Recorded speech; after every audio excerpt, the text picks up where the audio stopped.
It's a time for making and sharing happy memories. Yeah, but for those coping with Alzheimer's, it can also be a very difficult period. I know this personally. My grandfather had it.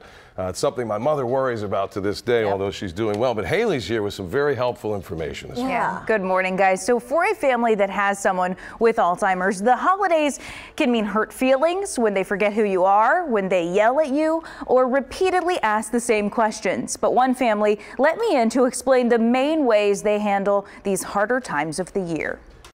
This video was taken 2 years ago when Janice Sachs was in the beginning stages of Alzheimer's. This year is going to be different, and the whole family is waiting with anticipation. No sibling rivalry in the house.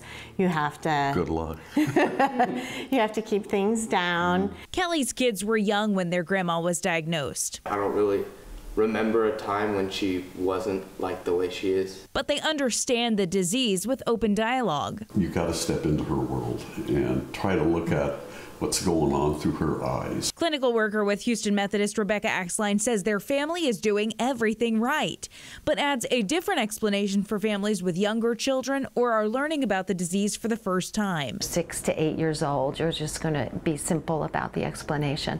You know, you look a lot like me, and so grandma might get confused because she remembers me as a little girl. John and Kelly say Janice can't remember them, but still gives them comfort. And she said, "Oh yes, Christmas. I love Christmas. It's my favorite holiday. It's when all the kids and everybody comes over and we spend time together as a family." So even through all of us, we, her family, are the first thing in her heart, you know. And she said, "I love my family dearly. They're the most important thing to me."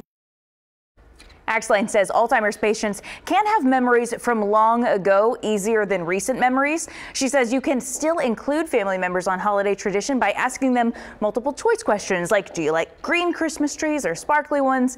They can also sometimes remember Bible verses or music.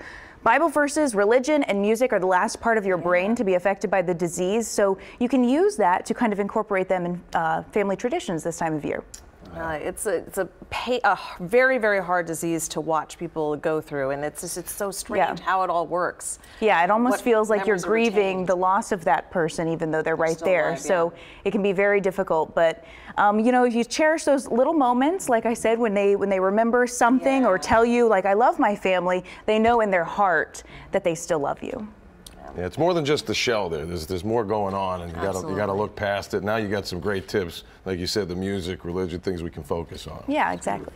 Fortunately, so much research devoted to it, so hopefully one day we can find a cure. Moving. Yeah, lots of promising things to catch it in advance happening. Yeah, I've done lots of stories with that. Very interesting. All right, thanks so much, Britta.